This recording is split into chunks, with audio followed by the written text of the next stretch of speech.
And welcome to Education Talk. Now, this is one of your best programs on education on television. I'm Wilma, and you're very welcome. In this program, we look at the challenges faced by all stakeholders in education and procure solutions to these challenges. Today, we'll be discussing about the school appeal by a school in Vanuatu, the budget, what do we have for schools in the budget, and the eclipse. Did you take part watching the eclipse? Well, to discuss these various issues with me today is Dr. Chris Mafidon. He's a popular guest on this program, and he's an education consultant. Dr. Chris, you're very welcome to our studios. Thank you, Wilma.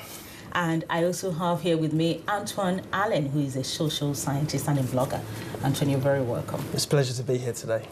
Now, let's start with Vanuatu. A school devastated by Cyclone Pam has appealed for replacement textbooks. Here is a report from one of our correspondents, Paul Chapman. This is all that's left of the library at the main school in Vanuatu's capital after the devastation of Cyclone Pam. The Category 5 storm ripped the roof off the building. Staff are laying what books survived to dry in the sunshine. The head says he's determined to reopen next week, but his school and others are desperate for replacement books and equipment. There are lots of book warehouses out there. You know, in the Western world, books are going out of fashion. You can't sell your second-hand books. You can't get rid of them. Well, we need good books, good encyclopedias, reference books, all subjects, reading books, from kindy right up to year 13 young adult books. It's estimated almost half the country's population's been affected in some way by Cyclone Pam. Some 3,300 are known to be homeless. That number's certain to rise as the impact on outlying islands becomes clearer. Can contact any of the aid agencies appealing for help for schools in Vanuatu to send educational materials to them. Dr. Chris, let's start with you. Talking about Vanuatu, how best can schools in other countries, especially schools in the West, help the schools in Vanuatu? We've always had the twinning programs between schools in the developed world with those in the developing world or the emerging economies. Just twinning schools together is one practical way where the head teacher of the school in the West communicates with the head teacher of the school in the developing economy, be able to know their needs, be able to know instantly their requirements, and then be able to assist them with our surpluses here or what we've used. I mean, almost every other year we have our computers, for instance, upgraded. What happens to the old computers? They are very functional, they still work, but it's not a new software. And there are countries where there's only one computer in the entire school. So why can't we just ship that? That should have been long running. It doesn't take it's not rocket science to be able to know that you're your neighbor's keeper. You look after your neighbor. And those doctors, those lawyers, those engineers that will be trained from such economies do come. There's migration of power. The discoveries that you have in such economies also have global impact. So it's beneficial on both sides for all schools to be trained. Antoine, you're a blogger. What needs do you think it's most important and most crucial for the schools in Vanuatu? Do you think it should just be textbooks that we should be sending to them now? I think we're in 2015, so in the developed world, where we are right now, social media is a big part of the way we each live our lives, and also it's a way we can use technology and further education. So if you go to any school, you go to university, I always say that knowledge, if it's not used, just becomes stagnant. So for you to help the developed world, you can use social media to do that. We can upload lectures to YouTube, and we've already been done already, but we can do more, so that if your textbook has been destroyed, the knowledge that's inside that textbook is more than just words on a piece of paper. You can speak that knowledge. So if people were to, or teachers or lecturers or doctorates were able to just simply take a textbook and turn it into a visual form, it's not going to be destroyed once it's on the internet. So if these developing countries, especially what's happened in Vanuatu, were able to just have a simple tablet that's powered by solar power, they'll be able to get knowledge from all over the globe, i.e. on the World Wide Web. Yes, Dr. Chris, you've mentioned that before. Yes. Having everything on a tablet and sending it over to schools less privileged. Absolutely, and once you have it electronic, you can share it with so much ease, with so much convenience that you don't have to replicate it again. You are literally just spreading the good practice you have. So I think that's one thing. And then the teachers ought to be trained. The teachers in development ought to be trained in the use of mobile technology to be able to access.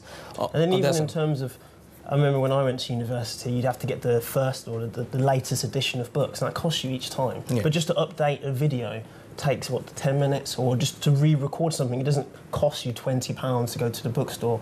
It's a very simple and an effective way for you to really just spread knowledge and develop in the world. That's fine, that's absolutely. What about teacher training? How best do you think we can help in training their teachers? Again, using technology, Google Hangout does not cost anybody anything. Skype will not cost anybody anything. All you need is a network. And most people have mobile phones. And if you have a mobile phone, it's not really a mobile phone. It can also act as a hotspot. So you can use that. We can have online training, online teaching, online support, and just block 1 hour a week where teachers will be able to exchange views and then share information. So that's one practical way anybody can assist. Do you think of any other practical way? I think he's answered all the questions there are, because really technology, we use it for fun most of the time. A lot of us go onto YouTube, we watch videos, sport, but it needs to be used for education, because the world is both disconnected and connected. Over social media, we can connect everyone. So if you have limited resources, the internet is vastly full of resources, but it's for you to really, and for everyone, to use it to its full potential rather than just for play. And really, everyone in Vanuatu has a mobile phone, almost everyone, so really they can actually take advantage of that and use that. And let's go over now in the UK. 3 million people in the UK and Northern Europe have glimpsed the best solar eclipse in years. In a solar eclipse, a swath of the Earth is plunged into darkness as the moon comes between us and the sun. Many parents have taken their children to view this eclipse, and this is the practical aspect of science. You can now see on your screens the time-lapse video of the solar eclipse on Faroe Islands. At exactly 9:41 GMT, the island was in complete darkness. It will not be seen in the UK for another 10 years, and people have been advised not to look directly at the sun, as this can cause damage. Dr. Chris, let's talk about the solar eclipse. This is science, practical science happening here at our doorsteps that our children can actually take part in. Fantastic. Number two, it's also a celestial event. Although we have technology and we have science, we cannot control it's happening. So it's a beautiful opportunity to illustrate to all our geography students what the relationship is every single day. Again, it demonstrates to us in terms of the planet why different cities are different time zones, because specific things happen at specific times. I mean, it's a whole 2-day lecture I can give on this, on the real importance of an eclipse. And so going to school today was really a waste of time. This is the best education any parent, any guardian, any student can experience it, because it's now lifted out of the pages of a textbook and completely dramatized before our own eyes, and we can say, wow, you mean it is possible for things to happen once in a while, and then you see the sequence of the celestial bodies now, and you see the alignment. There's so much anyone can glean from it. I think every single worker should be out today really literally reflecting on what happens on the planet and reflecting on what is really behind the planetary events, because it couldn't be planned. It can be planned by the best astrophysicists, it can be planned by the best astronomer. It's just taking place, and some people say taking place naturally. He also tells me that there is a divine being behind a lot of happenings on the planet. Did you blog about it? Yeah, I was able to tweet about it because I was kind of recalling where I was the last time it happened. And I think there's certain things that happen through nature that unites the whole of the world, that everyone can engage in at the same time. Often we go through certain things where there'll be an event which is man-made, so everyone can remember where they were when 9/11 happened. Everyone of a certain age can remember when Kennedy was shot. But in terms of natural events, things like the solar eclipse is something that unites the whole of this humanity, where we can all sit and gaze, or try not to gaze, at the marvel of just the world, the universe, and the pleasure it can give us. And that's really the practicals of science at our doorstep today. That's interesting, because you were saying gaze and try not to gaze, because the biologists will say, okay, if you align your eye in such a way, I was looking at an earlier blog, I wrote, if you align the eye in such a way that you are looking directly at the sun, the reason why they say you shouldn't look at the sun is that the most concentration of your cones, which is your most sensitive cells that pick up colors and pick up fine things that you see, is at the cones. So the most concentrated aspect of it is the macula. So if you align it with the sun, it hits the macula. And if it hits the macula, it's so photosensitive that some of the cells are irreparably damaged. So you see, the eclipse not only talks about geography, it also talks about biology, it talks about cytology, it talks about literally everything. That's why I'm saying that it's a long learning process for us. I wish the country could stand still for a while and reflect on lessons that can be learned from such events. We'll talk about that later on, but let's go on to the reaction on the budget given by Chancellor George Osborne this week. And stakeholders in education say there has been nothing or no real investment made regarding schools. Dr. Chris, what do you think about the budget? No real investment in schools. If the Tories win the next election, do you think there'll be more investment in education? It's very difficult to speculate because every aspect of public service is being cut down or rolled back. And it's very shameful because we are saying the economy is going through tough times. Meanwhile, you need skills, you need innovation, you need science to be able to jumpstart the economy. So if we fail to invest in science, research and innovation, we're going to be in real serious trouble because there are other countries that are aggressively researching, aggressively pushing the boundaries of science and therefore exploiting the innovation that comes from that and increasing in wealth. So it's, the government should think twice and see that just managing the schools is not good enough. You've got to lead. You've got to enthuse them to lead. You've got to incentivize the leaders, and you've got to invest in it. If you don't invest in your education, you wallow in ignorance. So I'm happy that they said you can now take a loan up to £25,000. That's one thing I gleaned from the budget. If you're doing a PhD program, so the government will give you a loan. If you're doing a master's, you can get £10,000 towards a master's program. So those are tiny tick-ticks that I'll put there. But more importantly, the school building project must be revived. We cannot be using Victorian schools now because they're gone past their sell-by dates if there were any products. Let's talk about the loan, the £25,000 loan you just mentioned. Antoine, do you think that is the best option for those going for a PhD in any innovative course or research-based If you were in education right now, so when I finished, my degree was £3,000 a year, so it comes to £9,000 for the whole study, minimum, if you do 3 years. But now it's £9,000 a year, so it adds up to £27,000 a year. So if you're a student who most likely protest in London, as we can all recall, the government is now saying to you, well, OK, we were your enemies before, but we can potentially give you £25,000 towards your postgraduate degree, so don't hate us too much. But when you're looking back, you're thinking, well, I'm still paying £18,000 more than my predecessors. So really, as a student, you're thinking, I can leave my studies or further studies with £50,000 plus to my name. And it gets to a point where you're thinking, really, if there's no jobs out there, if there's no prospects for my future, how can I afford to make this decision? I think really the government has put students in a very hard situation where they have to choose from education, careers, or just surviving in the world. Because you can be the most educated person in the world and still end up on the streets today. Because there's plenty of people who are losing their jobs, plenty of people who've worked their whole life in certain sectors that have been cut. So the budget is better than nothing.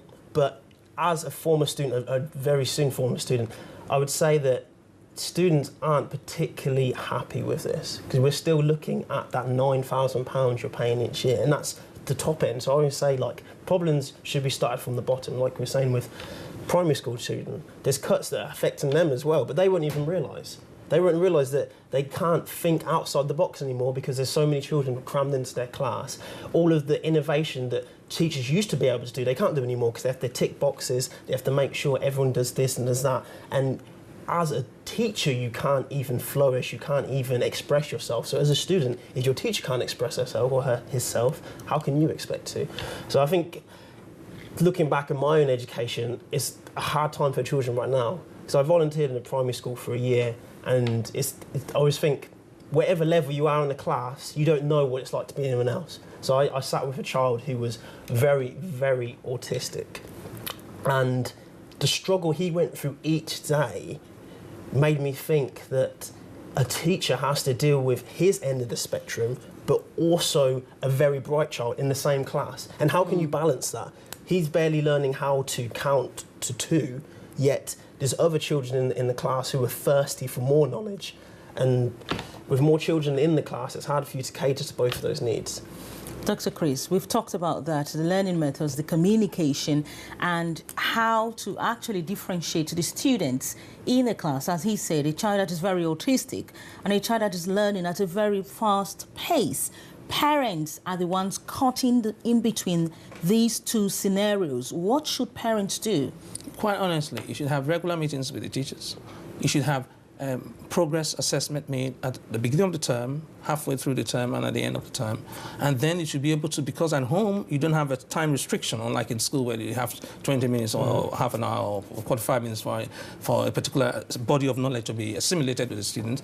The parents should be given the tools, they should be given the information to be able to better support their children at home.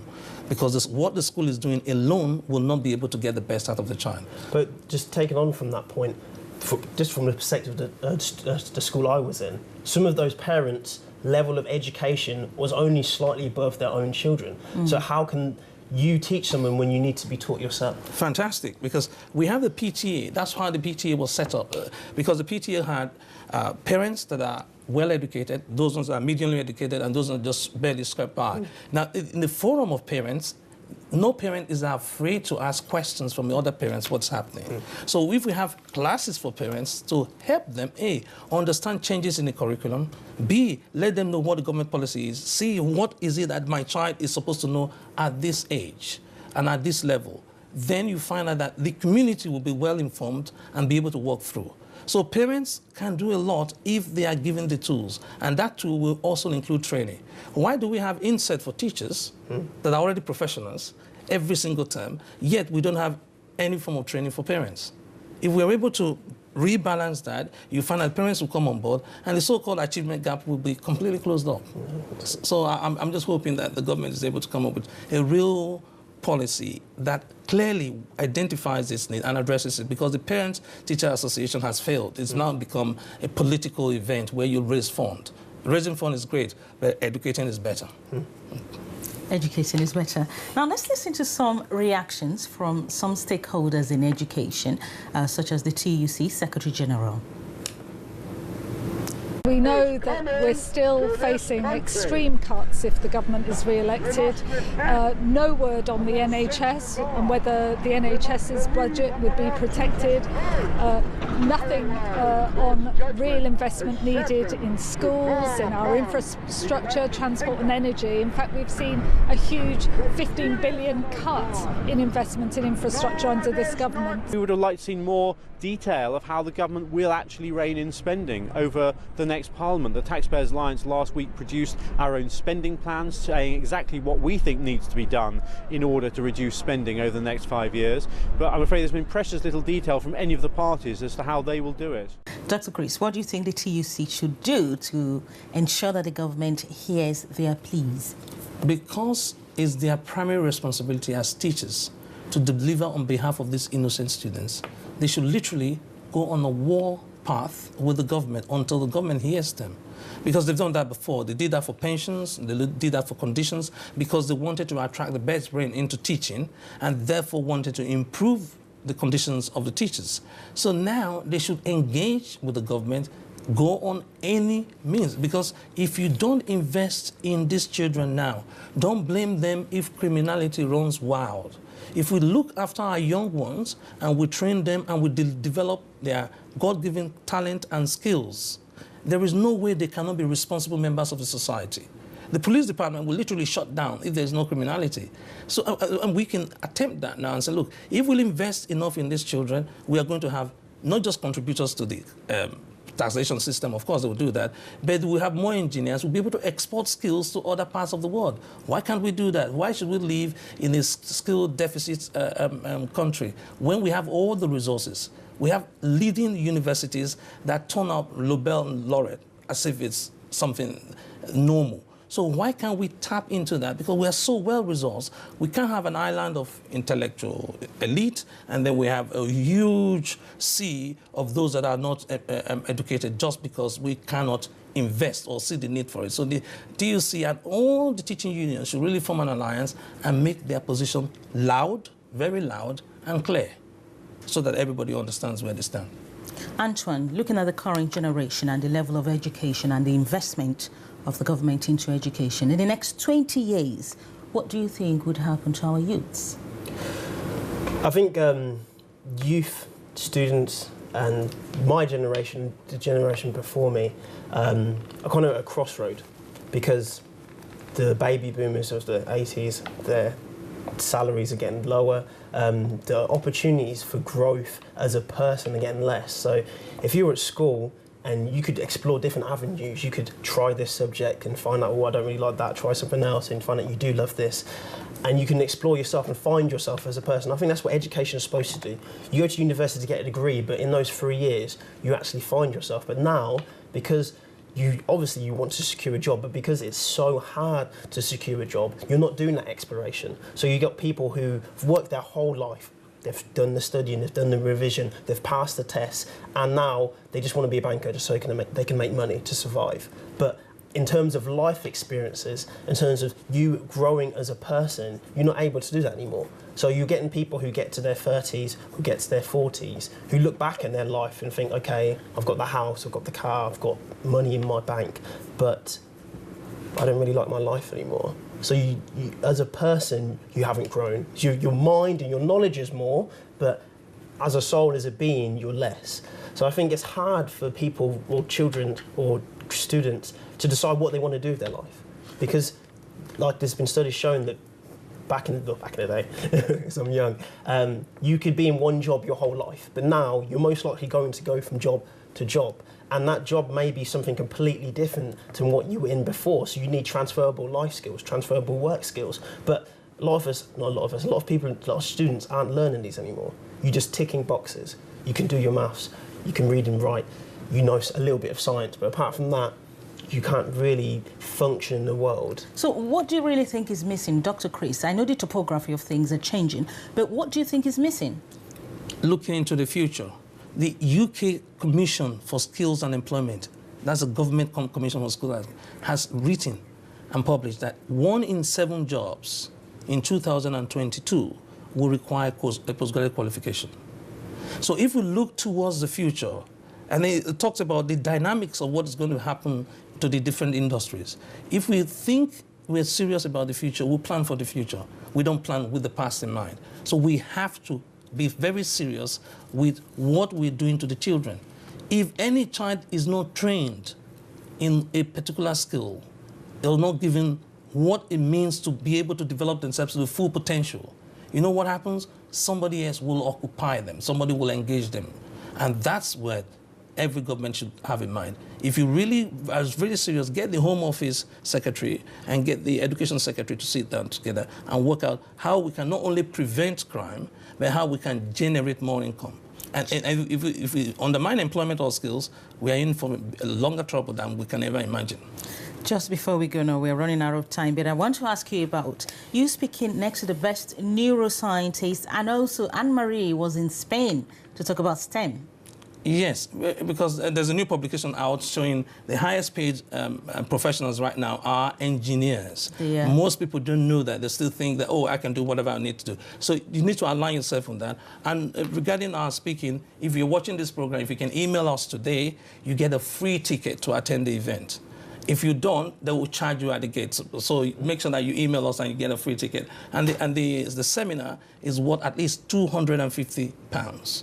So you cannot afford to miss on it, because it will tell you why is it that people fail exams, why do people top the class, what are the real secrets in terms of you topping the class effortlessly, consistently in every single subject, because we're looking at it from the neuroscientific perspective, which is not available in the classroom. So we're trying to disseminate that. So you cannot afford to miss it. If you're a learner of any type, at any level, if you're a parent, if you're a teacher, if you're involved in anything that has to do with technology, then you must email us.